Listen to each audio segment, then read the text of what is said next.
Exercise 2.3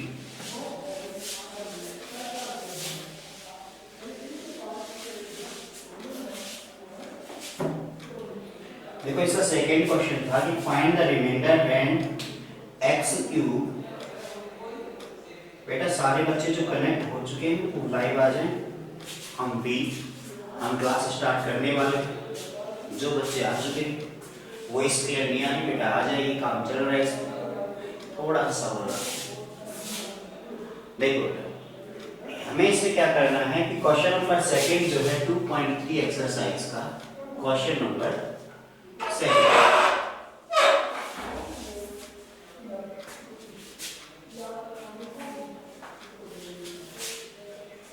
question number second है find the reminder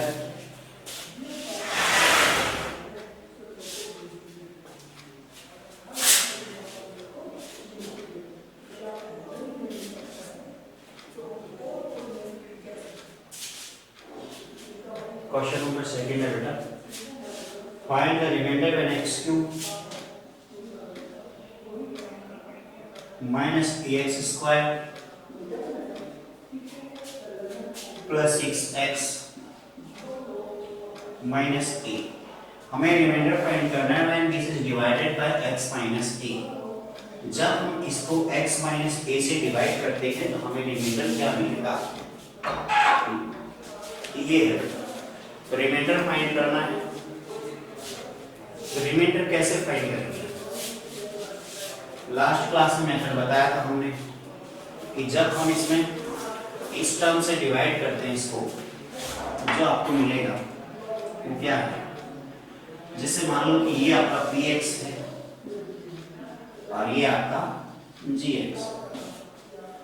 जब हम px को gx से डिवाइड करते हैं, जब हम px को gx से डिवाइड करते हैं, सबसे पहले हम ये देखते हैं इसमें जो आपके पास gx है उसको इक्वल टू 0 पुट करते हैं, तो x माइनस a,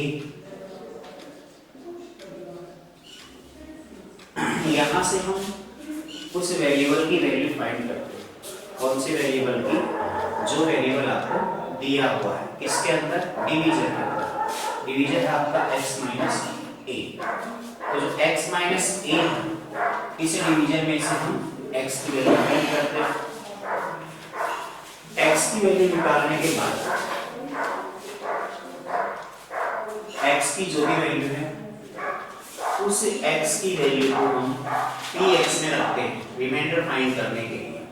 तो px आपका ये रहा, इसमें x को रिप्लेस करते हैं हम a से। जब x को a से रिप्लेस करते हैं तो हमारे पास क्या आएगा, तो जो आपके पास px गिवन है उसमें जैसे ही हमने x को a से रिप्लेस किया तो आपके पास आ गया a cube minus a into a square plus 6 into a minus a, इतना आ गया। इतना करने के बाद हम इसमें क्या करते हैं बेटा, देखो यहां से a क्यूब ही रहेगा minus a into a square, it means a cube plus 6a minus a plus 6a minus a। तो यहां से आपके पास a क्यूब से a क्यूब हट गया, बच गया आपके पास 5। इट मीन्स जो आपको दिया हुआ है डिवीजन x माइनस a, उससे अगर आप इस पॉलिनोमियल को डिवाइड करेंगे तो जो आपको रिजल्ट मिलेगा रिमाइंडर के फॉर्म में तो कितना आएगा, 5। फटाफट इसको नोट कर लो। अब इसके बाद हम मल्टीपल और फैक्टर के बारे में पढ़ेंगे, ध्यान से समझना।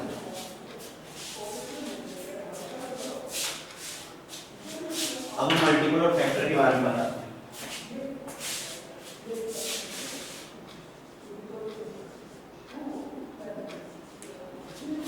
मल्टीपल और फैक्टर ये दोनों क्या होते हैं, देखो ध्यान से, वीडियो नोट करनी चाहिए। क्या सभी बच्चों को वीडियो में प्रॉब्लम है? जितने भी बच्चे कनेक्ट हैं वो सारे रिप्लाई करें। अगर प्रॉब्लम है तो हैंड रेज करें, अगर प्रॉब्लम है तो किसी बच्चे को, अभिषेक गुजर, एक बच्चे को प्रॉब्लम बस, बाकी किसी बच्चे को प्रॉब्लम नहीं है। प्रॉब्लम नहीं है तो हम सब पहले रिप्लाई करें, फिर मैं समझ जाऊंगा कितने बच्चे को प्रॉब्लम है।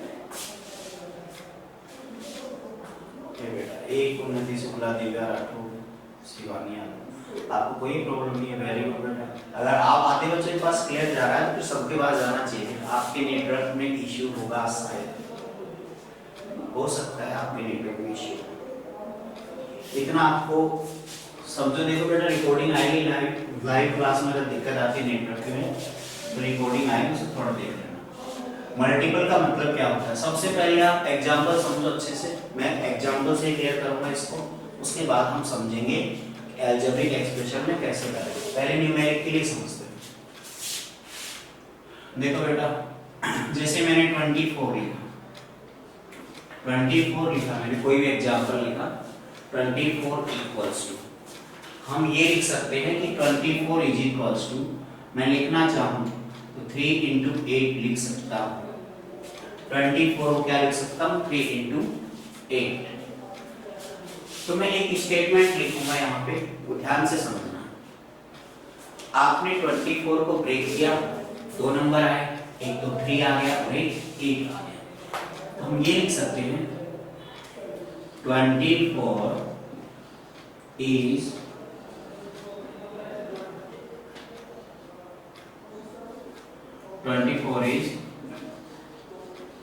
multiple of 3। 24 को ब्रेक करने के बाद आपके पास दो टुकड़े मिले, और भी मिल सकते हैं, ऐसा नहीं कि 3 और 8 ही आएगा, 2 12 भी आ सकता है, 6 4 भी आ सकता है, कुछ भी आएगा। उन दोनों में से कोई भी एक नंबर मैंने उठाया और उस नंबर को अगर रिलेट करना हो किससे, 24 से, हमारा स्टेटमेंट क्या आएगा, 24 is multiple of 3। 24 is multiple of 3। आप ये भी लिख सकते हो 24 इज मल्टीपल ऑफ 8। ध्यान से समझना, स्टेटमेंट का मतलब 24 है, किसका मल्टीपल है, मतलब मल्टीपल का मतलब कितना, किसके मल्टीप्लाई करने से आता हो। तो 24 8 का मल्टीपल भी है, 24 2 का मल्टीपल भी है, ऐसे ही हम लिख सकते हैं 1 का भी, 12 का भी। आ गया सबको समझ में। तो जो 24 है वो बहुत सारे नंबर का मल्टीपल है। तो मल्टीपल कौन किसका है हमें केवल इतना समझना है, बस ये समझना है कौन किसका मल्टीपल होता है। देखो बेटा एक चीज और ध्यान रखो कि जब फैक्टर करेंगे, ये भी समझ लो साथ में, अच्छे से क्लियर हो जाएगा। 24 इक्वल्स टू लिखा हमने 3 इंटू 8, उसी क्वेश्चन को वापस रिपीट कर दे तो आपका कंफ्यूजन दूर हो जाएगा। तो यहाँ लिखा मैंने 24 इज इक्वल्स टू 3 इंटू 8, इसका मतलब क्या है, यहाँ हम लिखेंगे। अब देखो इनमें पहले 24 के बारे में आपने लिखा और अब हम ये छोटे वाले जो नंबर हैं इनके बारे में लिखेंगे। तो इनके बारे में क्या लिखेंगे कि 3 इज फैक्टर ऑफ 24। अच्छे समझना, बिल्कुल क्लियर हो जाएंगे सारे डाउट, जो भी डाउट होंगे। यहाँ लिखने का मतलब है कि 3 इज फैक्टर ऑफ 24। 3 है वो एक टुकड़ा है किसका, 24 का। आया कि नहीं आया समझ में। तो 3 इज फैक्टर ऑफ 24। हम ये भी लिख सकते हैं 8 इज फैक्टर ऑफ 24, फिर 2 भी लिख सकते हैं, ऐसे ही 12 भी लिख सकते हैं, सब के बारे में लिख सकते हैं। तो आपको फैक्टर और मल्टीपल में बोलने में कुछ समझ में आया। स्टेटमेंट एक ही था, 24 इज इक्वल्स टू 3 इंटू 8। उसी स्टेटमेंट को हमने दो तरीके से बोला। अगर पहले 24 बोलते हैं तो जो बड़ा नंबर बोलेंगे, तो बड़ा नंबर तो किसी छोटे नंबर का मल्टीपल होगा, तो हम ये बोलेंगे कि जो बड़ा नंबर है वो मल्टीपल है किसका, छोटे नंबर का। और अगर हमें फैक्टर बताना हो, फैक्टर बताते हैं छोटे नंबर के बारे में कि आपका जो छोटा नंबर है वो फैक्टर है, मतलब टुकड़ा है किसका, किसी बड़े का ही टुकड़ा होगा। तो ऐसे हम बता सकते हैं कि 3 is factor of 24, 8 is factor of 24, ऐसे आप बताते रहेंगे। अब इसमें जो इंपॉर्टेंट चीज है वो देखो ध्यान से। इसके आगे क्या लिखें, हम 0 लिख सकते हैं, या इसको ऐसे ना समझना चाहो मैं इसको दोबारा से बता दूं, ये इधर देखो, यहाँ तो दिख रहा है आपको, यहाँ जो मैं समझाऊंगा कहाँ पे दिख रहा है, कोई दिक्कत नहीं है। अगर हम 24 को 3 से डिवाइड करते हैं, ध्यान देना बेटा, 24 को 3 से डिवाइड करते हैं तो जो आपके पास आएगा 8 टाइम डिवाइड होगा 24 और यहाँ रिमाइंडर बच गया 0। अगर रिमाइंडर 0 बचेगा, ध्यान से सुनना सारे, अगर रिमाइंडर 0 बचेगा उसी केस में वो कंप्लीट डिवाइड होगा। कंप्लीट डिवाइड कब होगा? जब रिमाइंडर 0 बचेगा। और अगर रिमाइंडर 0 नहीं बचेगा, कोई नंबर आएगा तो कंप्लीट डिवाइड भी नहीं होगा। तो ध्यान दो कि यहाँ 3 into 8 लिखते हो, इसका मतलब कंप्लीट डिवाइड है वो 3 से भी है और 8 से भी है। कंप्लीट डिवाइड है या नहीं है? कंप्लीट डिवाइड है। हम ये कहेंगे यहाँ पे कि 3 is factor of 24, so remainder is 0। कोई नंबर किसी का फैक्टर या मल्टीपल तभी होगा जब उसका रिमाइंडर 0 आएगा। आपको समझ में आया? यहाँ देखो, यहाँ लिखा है 24 इक्वल्स टू 3 into 8, इसका मतलब 24 3 का मल्टीपल केवल उसी केस में है जब रिमाइंडर आपका 0 आए। अगर मान लो रिमाइंडर 0 नहीं आता, जैसे फॉर एग्जांपल यहाँ ले लेते हैं, अगर मैं 24 को 5 से डिवाइड करता हूँ तो आपके पास जो रिमाइंडर 4 आएगा। तो क्या आप बोल सकते हैं कि 5 का मल्टीपल है 24? बोल सकते हैं क्या 24 इज मल्टीपल ऑफ 5? नहीं बोल सकते। क्यों नहीं बोलेंगे? क्योंकि आपका रिमाइंडर 0 नहीं आया। जब तक रिमाइंडर 0 नहीं आएगा तब तक आप फैक्टर और मल्टीपल के बारे में बात नहीं कर सकते। तो जब भी क्वेश्चन में पूछे कि प्रूव करो कोई नंबर किसी का फैक्टर है या कोई नंबर किसी का मल्टीपल है, तो हमें केवल एक ही चीज प्रूव करनी है कि उसका रिमाइंडर 0 आए, बस, और कुछ भी नहीं करना। जब मल्टीपल की बात करें तो वो समझ लेना कि बड़े नंबर की बात कर रहा है, कि बड़ा नंबर मल्टीपल है किसका? छोटे नंबर का। और जब फैक्टर की बात करें तो समझ लेना छोटे नंबर की बात कर रहा है, छोटा नंबर किसका फैक्टर है? बड़े नंबर का। आ गया समझ में? अब हम आगे देखते हैं एक्सरसाइज 2.3 का क्वेश्चन नंबर लास्ट एक्सरसाइज। इसको नोट कर लो फटाफट, फिर अगला क्वेश्चन। रक्षिता खंडे, फैक्टर मल्टीपल से मतलब समझ में आया क्या होता है? क्या फैक्टर होता है, क्या मल्टीपल होता है सब?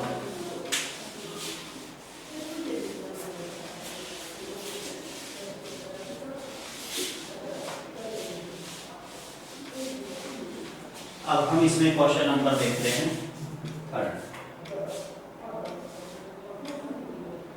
थर्ड क्वेश्चन है आपका, check whether 7 + 3x is factor of 7 + 3x।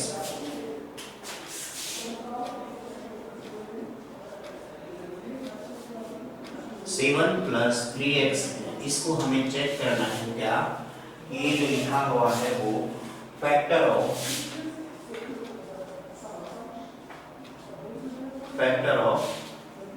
3x² + 7 3x³ है।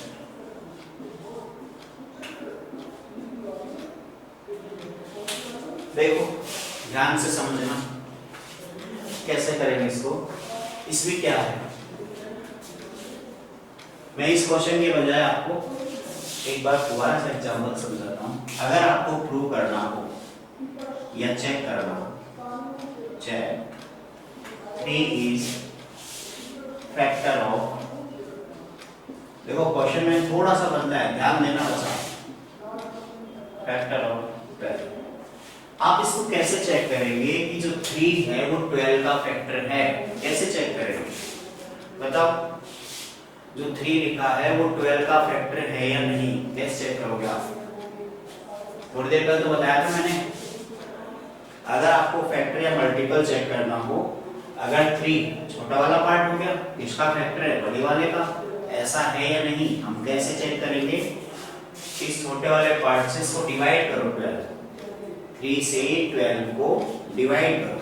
डिवाइड करने के बाद अगर वो कंप्लीट डिवाइड होता है या हम कहें उसका रिमाइंडर 0 आता है या कंप्लीट डिवाइड होता है, तो हम कह सकते हैं कि 3 है वो फैक्टर है किसका? 12 का। दोबारा सुन लो मेरी बात, अगर आप इसको डिवाइड करके चेक करते हो और रिमाइंडर 0 आता है मतलब कंप्लीट डिविजिबल है, और कंप्लीट डिविजिबल है तो हम कहेंगे कि 3 इज फैक्टर ऑफ 12। इतना आ गया सबको?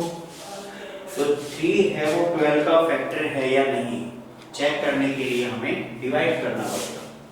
डिवाइड करेंगे तो आपको तो 3 की टेबल आती है सबको। 12 को डिवाइड करो 3 से, कंप्लीट डिवाइड होगा तो रिमाइंडर 0 आएगा, और रिमाइंडर 0 आएगा तो हम कह सकते हैं कि 3 है वो फैक्टर है 12 का। अब देखो इसको कंपेयर करो इस क्वेश्चन को इससे, ऊपर वाले से। आपको यहाँ भी तो वही करना है जो नीचे वाले क्वेश्चन में करना है, कि जो ऊपर वाला जो पार्ट है इसको डिवाइड करके चेक करना है। किससे? इस वाले से। रिमाइंडर क्या आना चाहिए? 0। तो जब आप इसको इससे डिवाइड करोगे, इससे डिवाइड करना है, डिवाइड करेंगे तो रिमाइंडर क्या आना चाहिए? 0। मान लेते हैं कि हमें px को, ये px इसको डिवाइड करना है किससे? gx। तो अगर किसी पॉलिनोमियल px को gx से डिवाइड करते हैं तो कैसे करते हैं? रिमाइंडर निकालना आता है, थोड़ी देर पहले बताया था। तो रिमाइंडर कैसे निकालते हैं? gx से डिवाइड करेंगे, रिमाइंडर निकालेंगे, तो हम सबसे पहले क्या करते हैं? gx को 0 पुट करते हैं। तो 7 + 3x = 0, then x = -7/3। x की वैल्यू हम आराम से फाइंड कर लेंगे। रिमाइंडर निकालना, इससे पहले मैंने बता दिया है, किसी भी अलजेब्रिक फंक्शन को दूसरे वाले से डिवाइड करते हैं तो रिमाइंडर क्या आता है ये निकालने का तरीका हम पहले कर चुके हैं। अब हम देखिए इसमें, अब इसमें देखते हैं बेटा, x = -7/3 है। हम इस वाले में p - 7/3 रख के देखते हैं, अगर जो आएगा वही हमारा रिमाइंडर है। तो देखो क्या आएगा, ये 3 ऐसे कैसे, -7/3 होल क्यूब प्लस 7 × -7/3। कैलकुलेट करेंगे तो कैलकुलेट करेंगे तो क्या आएगा बेटा, ये 3 ऐसे कैसे, ऊपर आएगा माइनस, और 7 का क्यूब कितना होता है? 343। शायद कैलकुलेशन मिस्टेक हो तो आप चेक करके बता देना। नीचे आएगा आपके पास 27 प्लस ऊपर आ गया -49/3। कितना सब बच्चों का आ गया? ये कैलकुलेशन चेक कर लेना, 343 शायद सही है, देख लेना। यहाँ से 9 आएगा। अब देखो बेटा ये माइनस का 343 है, ये 9 है नीचे, हमें कैलकुलेट करना है। मैंने पहले बताया था अगर आराम से नीचे दोनों बराबर हो सकते हैं तो कर लो, कोई दिक्कत ही नहीं है। जब हम 49 को 3 से मल्टीप्लाई करेंगे तो बेटा हमारे पास कितना आएगा? 147। कितना आएगा? 147। इसका मतलब यहाँ से आपके पास आ गया -343/9 प्लस ये आ गया। अब आपको पता है कैलकुलेशन आप कैसे ही करो, लेकिन किसी भी हालत में आपके पास 0 आंसर नहीं आएगा, और फैक्टर होने के लिए या मल्टीपल होने के लिए 0 आना चाहिए। अब 0 तब आते ना, दोनों एक प्लस का होता है एक माइनस का होता है, सेम होते तब 0 आता। अब यहाँ तो क्या है, यहाँ तो ये नंबर भी अलग अलग है और दोनों नेगेटिव है। अब दोनों ही नेगेटिव है तो दोनों नेगेटिव तो कटेंगे भी नहीं, और नहीं कटेंगे तो 0 भी नहीं आएगा। हम आराम से कह सकते हैं कि 7 + 3x is not a factor of this function. आगे सब बच्चों को समझ में? किसी बच्चे को कोई डाउट हो तो मैसेज करके इन्फॉर्म करें या नोट कर लो। आपकी एक्सरसाइज 2.3 कंप्लीट हो चुकी है। एग्जाम्पल 10 बचा हुआ है, उसको भी कर लेते हैं अभी तुरंत। एग्जाम्पल 10 पे आ जाओ।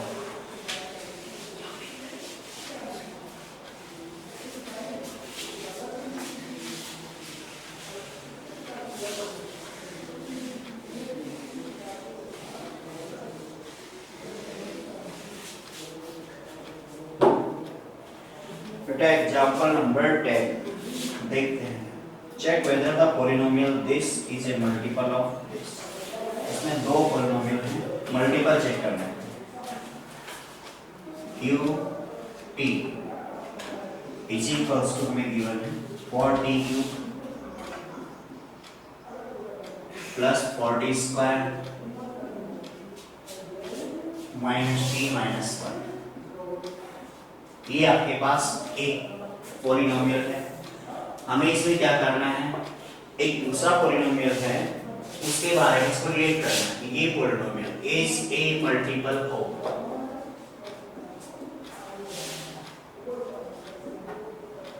और दूसरा है 2t + 1। इसके बारे में बात करना है। तो बेटा देखो ध्यान कि जो बड़े वाला पॉलिनोमियल है, क्यू वाला है, ये वाला पॉलिनोमियल उसका मल्टीपल हो, कैसे चेक करते हैं। वही लाइन दोबारा लिखना चाहूं तो समझ सकते हो ना। Check 12 is a multiple of 3। क्या 12 3 का मल्टीपल है? कैसे चेक करेंगे हम? डिवाइड करके। रिमाइंडर क्या आना चाहिए? 0। रिमाइंडर अगर 0 आएगा तभी तो बताओगे आप। अगर रिमाइंडर 0 नहीं आएगा तो कैसे बताओगे? तो हमारे पास जो इसका तरीका है चेक करने का वो क्या है? रिमाइंडर का है। तो देखो बेटा, रिमाइंडर हमें देखना है इसमें। तो रिमाइंडर देखें तो रिमाइंडर कैसे निकालेंगे? जो ये वाला पार्ट है इसमें इस वाले पार्ट से t की वैल्यू रख के देखनी है। हमें gx या gt वाला जो पार्ट है इसके इक्वल टू 0 पुट करना है। तो 2t - 1 is equals to 0, then t is equals to -1 by t की जो वैल्यू है हमारे पास उसको हमें इसमें पुट करना है, रिमाइंडर आ जाएगा। अब रिमाइंडर चेक कर रहे हैं, तो रिमाइंडर कैसे निकालेंगे? q -1/2 रखेंगे माइनस का t की जगह इस पूरी इक्वेशन में। तो 4 × -1/2 इसकी पावर 3, 4 × -1/2 इसकी पावर -1/2 माइनस इतना आ गया आप लोगों को। कैलकुलेट करेंगे यहाँ से 4 ऐसे कैसे, -1/2 का होल क्यूब करेंगे तो माइनस का क्यूब तो माइनस ही रहता है, 1 का क्यूब 1 आता है और 2 का क्यूब 8 आता है। तो सबको कैलकुलेट करेंगे तो -1/8 आएगा। प्लस 4 ऐसे कैसे, माइनस का स्क्वायर प्लस हो जाता है। माइनस की जो पावर होती है, अगर माइनस की पावर आपके पास इवन नंबर है 2 4 6 8 में है, इसका मतलब वो प्लस आएगा, और अगर ओड नंबर है तो माइनस आएगा। तो यहाँ से आ गया 1/4, माइनस माइनस प्लस हो गया 1/2 - 1। अब बेटा देखो यहाँ से कैलकुलेट करेंगे, तो कैलकुलेट करेंगे तो 4 से 4 कट गया,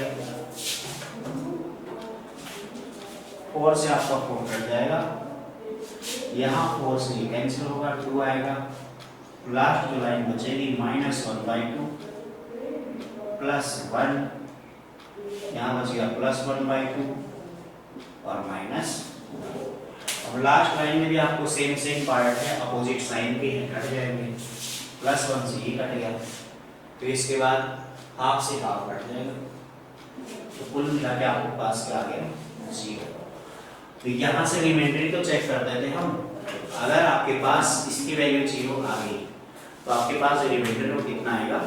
0 आएगा।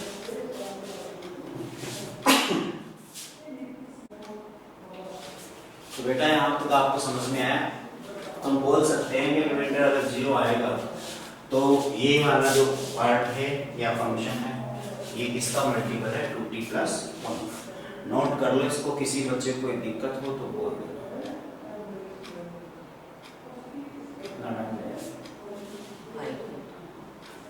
जल्दी से नोट कर लो बेटा फटाफट, 5 मिनट और है।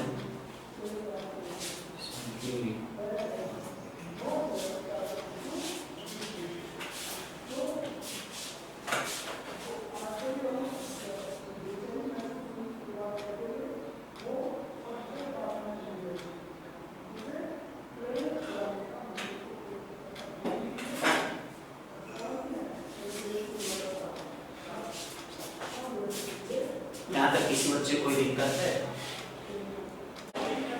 तो बेटा अभी देखो फटाफट, अभी तक किसी बच्चे को कोई भी दिक्कत हो तो आप बता सकते हो, ठीक है बेटा। अब आगे जो पार्ट है ना आपका, उनसे एग्जाम्पल नंबर 13, 14 जो है केवल और केवल फैक्टर चेक करने का है और फैक्टर थोड़ा है, उसके अकॉर्डिंग में फैक्टराइज करना है। ये क्या होते हैं ये हम देखते हैं।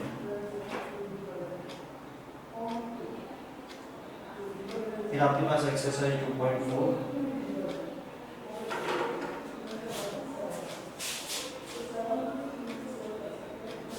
बेटा हम फॉर्मूले लिख रहा हूँ, तो जब आगे के एक्सरसाइज पढ़ेंगे तब तक आपको याद करने, अभी टाइम बचा हुआ है केवल और केवल 1 मिनट का।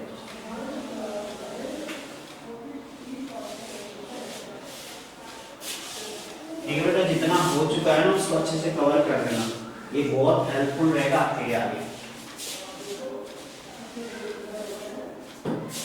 आज की क्लास को केवल इतनी ही रखते हैं बेटा।